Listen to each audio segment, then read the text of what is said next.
ભાવનગરમાં સર્જાયેલા લઠ્ઠાકાંડમાં અત્યાર સુધીના 13 લોકોના મૃત્યુ થઈ ચૂક્યા છે। 60 થી વધુ લોકો છે તે અફેક્ટેડ થયા હતા। હાલમાં હવે સારવારમાં 0 આંકડો થયો છે, એટલે કે કોઈ પણ દર્દી છે તે અત્યારે સારવાર હેઠળ નથી। તેવા સારા સમાચાર છે તે ભાવનગરથી સામે આવી રહ્યા છે। તેની વચ્ચે મોટા સમાચાર સામે આવી રહ્યા છે કે સ્ટેટ મોનિટરિંગ સેલ આ કેસની તપાસ કરી રહી છે। તેમાં મધ્યપ્રદેશના રાયગઢથી આનંદ છાડી નામના એક વ્યક્તિની ધરપકડ કરી લેવામાં આવી છે। આ મામલે છે તેમને દ્વારા ટ્રાન્સફર વોરંટથી રાયગઢથી અત્યારે છે તે ભાવનગર લઈ આવવામાં આવ્યો છે। સ્ટેટ મોનિટરિંગ સેલ છે તેમના દ્વારા અત્યારે તપાસનો ધમધમાટ જે શરૂ કરી દેવામાં આવ્યો છે। અગાઉ પણ મધ્યપ્રદેશનો જે રઈસ અંસારી હતો તેની ધરપકડ છે તે ભોપાલ ખાતેથી કરવામાં આવી હતી।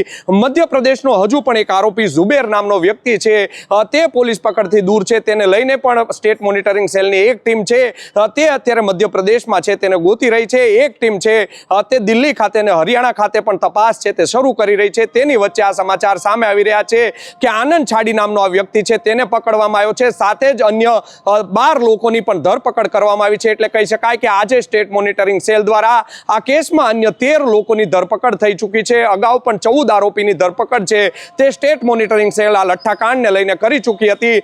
સૌથી પહેલા છે 14 આરોપી પકડાયા હતા, ત્યારબાદ આજે 13 આરોપી, એટલે કે અત્યાર સુધીમાં ટોટલ 27 આરોપીની છે તે ધરપકડ થઈ ચૂકી છે। આજે 13 આરોપી પકડાયા છે અને તેને બપોરના સમયે છે તે ભાવનગરની કોર્ટ ખાતે છે તે હાજર કરવામાં આવશે। તમામ આરોપીના 14 દિવસના રિમાન્ડ છે તે માંગવામાં આવનાર છે। સાથે જ આજે આનંદ છાડી વ્યક્તિ જે પકડાયો છે તેનું અમારા જે સૂત્રો છે તે કહી રહ્યા છે કે રો મટીરિયલ છે તે મધ્યપ્રદેશથી તે સપ્લાય કરી રહ્યો હતો, તે મામલે તેની ધરપકડ છે તે કરવામાં આવી છે। આનંદ છાડીનું નામ છે તે જે એફઆઈઆર દાખલ થઈ છે 21 લોકો સામે તેમાં તેનું નામ નથી, પરંતુ તપાસનો ધમધમાટ જે ચાલી રહ્યો છે તેમાં તેનું નામ છે તે નીકળ્યું છે। અત્યારે તમે સ્ક્રીન ઉપર જે દ્રશ્યો જોઈ રહ્યા છો ભાવનગરની એસપી ઓફિસ ખાતેના લાઈવ દ્રશ્યો છે તે નવજીવન ન્યૂઝ આપને બતાવી રહ્યું છે। આનંદ છાડીને લઈને અનેક સ્ટેટ મોનિટરિંગ સેલના અધિકારીઓ છે ત્યાં અત્યારે દોડધામ છે તે ચાલી રહી છે।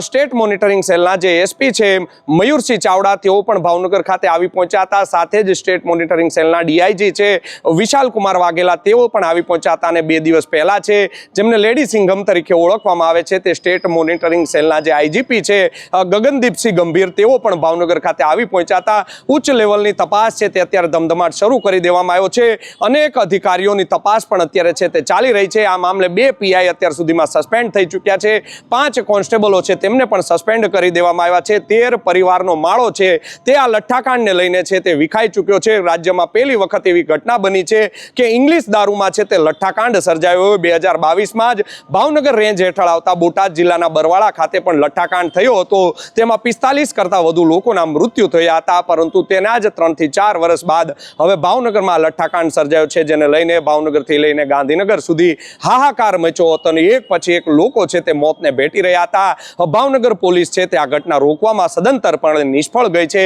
ભાવનગરના એસપી છે નિતેશ પાંડે તેમના દ્વારા છે કડક વલણ છે અપનાવવામાં આવી રહ્યું છે, પરંતુ તેમના જ તાબાના જે અધિકારીઓ છે તે શું ઊંઘતા રહ્યા હતા, તે શું છે તે તપાસ કેમ ન કરી શક્યા। વર્તેજ પોલીસ સ્ટેશનમાં આટલી મોટી મિની ફેક્ટરી ઊભી થઈ જાય છતાં પણ એક પણ અધિકારીઓને ખબર ન પડી। એલસીબી હોય કે તમામ અન્ય બ્રાન્ચો હોય, એસઓજી હોય, તમામ છે તે ઊંઘતા રહી ગયા હતા અને ભાવનગરમાં લઠ્ઠાકાંડ સર્જાઈ ગયો। તેના હવે જવાબદાર કોણ છે તેને લઈને સ્ટેટ મોનિટરિંગ સેલને રાજ્યના જે ડીજીપી છે જ્ઞાનેન્દ્રસિંહ મલિક તેમના દ્વારા તપાસ આપી દેવામાં આવી છે। તેવી પણ તપાસ છે તે અત્યારે ગગનદીપસિંહ ગંભીર કરી રહ્યા છે કે આ જે લઠ્ઠાકાંડ સર્જાયો છે તેમાં કોઈ આરોપીઓ છે તે સ્થાનિક પોલીસ સાથે તેમની મિલીભગત હતી કે કેમ, સ્થાનિક પોલીસ સાથે કોઈ સંકળાયેલા હતા કે કેમ, તેને લઈને પણ એક અલગ તપાસ છે તે શરૂ કરી દેવામાં આવી છે। જોવું રહ્યું હવે આગામી સમયમાં અન્ય કેટલા આરોપીની પૂછપરછ તે કરવામાં આવે છે, અન્ય કેટલા આરોપીના આ કેસમાં નામ ખુલે છે, કેટલા લોકો વિરુદ્ધ છે તે ગુનો દાખલ થાય છે તે તો આવનારો હવે સમય જ કહેશે। આ જ પ્રકારની પળે પળની લઠ્ઠાકાંડની અપડેટ છે તે નવજીવન ન્યૂઝ આપને